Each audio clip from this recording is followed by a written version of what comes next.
Alkisah, dahulu kala di sebuah desa terpencil, tinggallah seorang bapak bersama anaknya yang bernama Pak Rondo dan Coko Tarub. Mereka hidup sederhana, saling menyayangi satu sama lain.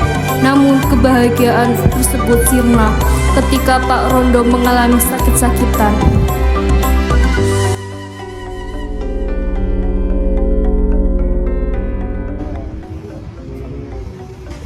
Kamu kan sudah dewasa. Sudah saatnya kamu mencari istri yang bisa merawat anakmu. Pak ini sudah tua dan sering sakit-sakitan. Pak juga merasakan ajal Pak sudah mendekat. Pak jangan bicara seperti itu. Joko masih belum ingin menikah. Lebih baik kita fokus ke kesehatan Pak ya. Hanya ingin melihat kamu bahagia dengan keluarga kecilmu. Kalau Joko menikah, siapa nanti yang akan merawat Pak E? Kamu akan tanggung jawabannya nanti, nak. Baiklah. Oh iya, kayu di rumah sudah hampir habis. Pak E juga belum makan kan? Joko pamit dulu pergi ke hutan. Hati-hati ya, nak. Pulangnya sebisa ya. Baiklah. Pergilah Joko ke hutan untuk mencari kayu. Setelah mendapatkan kayu yang cukup, Joko ingin segera pulang mengingat dia meninggalkan bapaknya yang sendirian di rumah.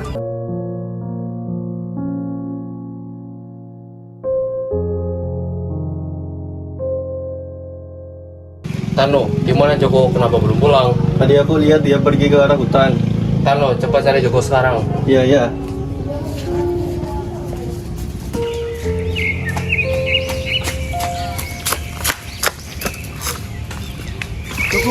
Joko. Ada apa? Itu Pak Emu, Kenapa Pak Ibu? dia meninggal. Hah?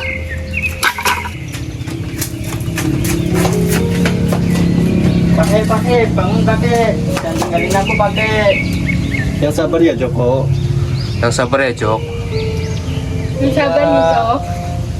Pakai, bangun pakai. Hari demi hari telah dilewati, namun kesedihan Joko tak kunjung usai. Setiap hari dia sering melamun meratapi nasib yang sekarang ia rasakan.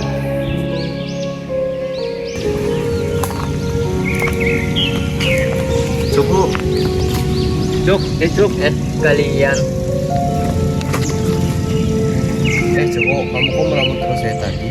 Pak Emu pasti nggak mau lihat kamu seperti ini. Aku sendirian sekarang. Sekarang kan kamu ada kami. Kamu harus kuat. Iya, aku harus bangkit. Ayo ikut kami ke sungai cari ikan. Iya. Baiklah. Ayo. Namun di satu sisi, turunlah 7 bidadari yang cantik jelita dari kayangan.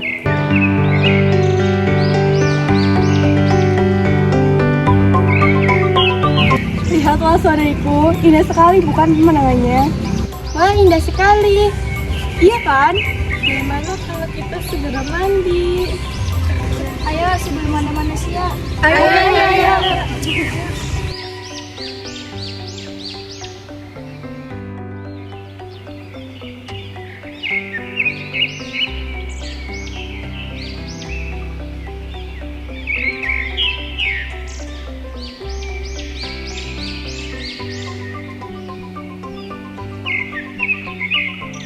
Lihatlah airnya jernih sekali bukan?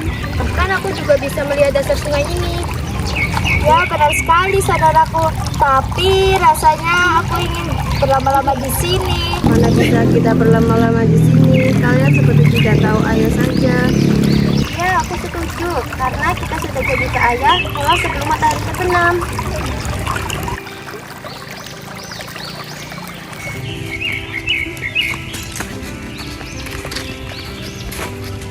Tunggu sebentar. Itu apa? Gimana? Di balik-balik semak itu. Aneh. Ayo kita lihat. Ayo. Wah, indah sekali. Joko, kita pulang saja yuk. Kalian boleh pulang, aku akan ke sana sendiri. Yuk. Joko Tarub akhirnya memberanikan diri untuk pergi ke arah sungai. Setelah sampai, Joko Tarub berjalan mengendap-endap sembari bersembunyi di hutan. Sepertinya hari sudah mulai petang. Bagaimana kalau kita kembali? Udah, ayo cepat.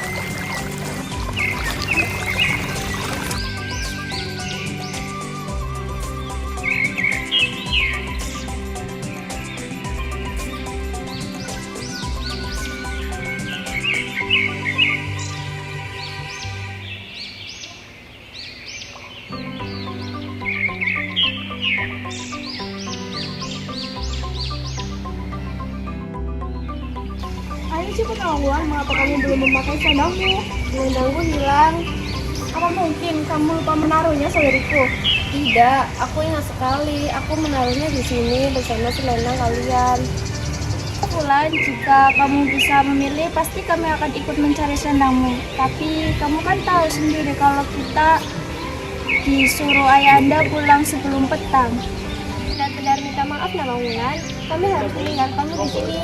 Jaga diri baik-baik ya Wulan. Kembali ke kayangan Nawang Wulan. Kami semua akan menunggumu di sana.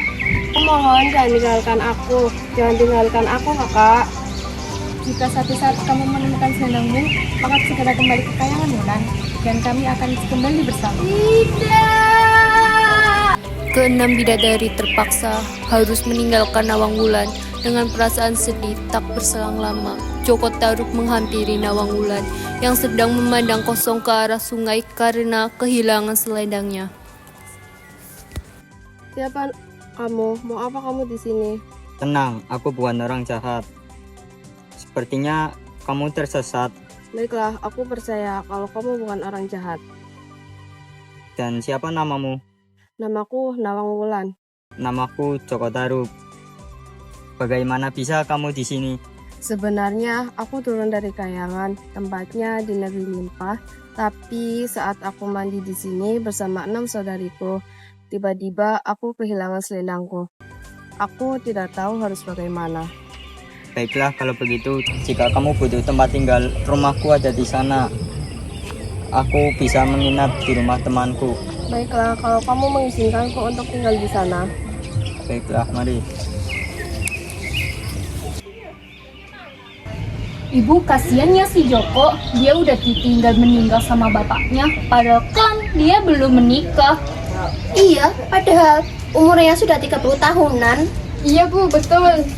Loh Bu, jangan kayak gitu, mungkin belum ketemu jodohnya. Jangan-jangan dia nggak laku.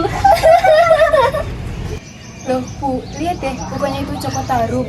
Lalu siapa gadis cantik yang bersamanya itu? Oh, mungkin saja yang bersama Joko Tarub itu calon istrinya Bu Kasmi. Tentu saja dia mau menikah, mana mungkin mau jadi bujang tua seumur hidup. Gus, Bu Marni, jangan bicara sembarangan. Itu nggak baik Bu. Loh, yang dikatakan Bu Marni kan memang benar. Lagian bapaknya Joko sudah meninggal pun Joko tetap melajang. Sudahlah ibu-ibu, jangan bicarakan orang lain.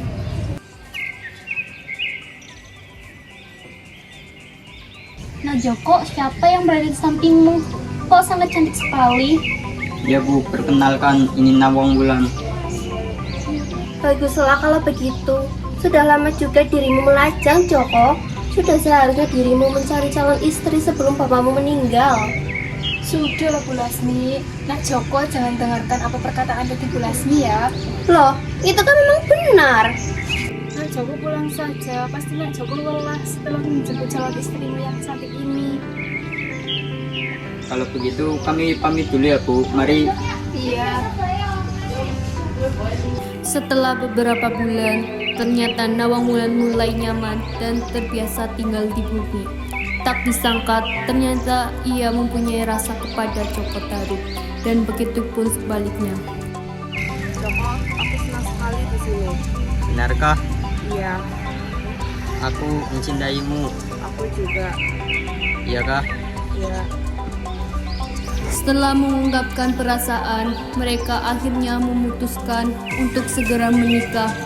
Setelah 2 tahun menikah, mereka dikaruniai seorang putri bernama Nawangsi. Ketika memasak nasi, Nawang Wulan mengambil 3 biji beras saja untuk dimasak bukan tanpa alasan. Namun Nawang Wulan memiliki kekuatan yang dapat mengubah beberapa biji beras menjadi 1 bakul penuh. Nawang Wulan juga berpesan kepada suaminya menjaga dan tidak membuka tudung nasi tersebut. Joko, tolong jaga nasinya sebentar. Aku ada keperluan, tapi janji ya, jangan dibuka sebelum aku kembali. Iya.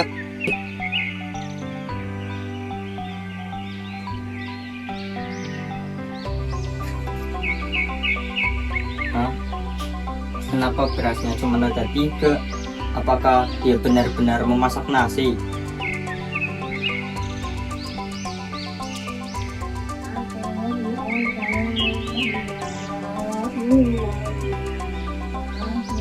Kenapa berasnya tidak menjadi nasi?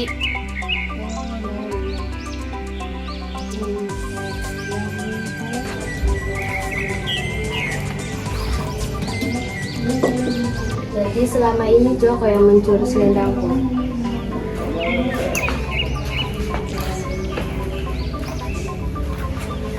Joko, Kenapa Wulan? Joko, dasar kamu pembohong. Ya, jadi selama ini kamu yang mencuri selendangku dan kamu pura-pura menolongku. Iya, Maafkan aku hanya ingin itu bersamamu. tetap saja kamu ini seorang pembohong. Kamu kan tahu aku ini seorang bidadari. Bagaimanapun juga, aku harus tetap kembali ke kayangan. Jangan Wulan dan tinggalkan aku. Jika kau pergi, bagaimana dengan Nawangsi? Apapun alasan kamu saat ini, tidak akan pernah aku maafkan. Dan untuk Nawangsi, tidak perlu kamu khawatir tentang dia. Aku akan tetap menjalankan kewajibanku sebagai seorang ibu. Aku pergi ke tepi sungai saat pertama kali kita ketemu. Tinggalkan di sana. Tapi ingat, jangan pernah temui aku. Jangan pergi, Wulan. Wulan.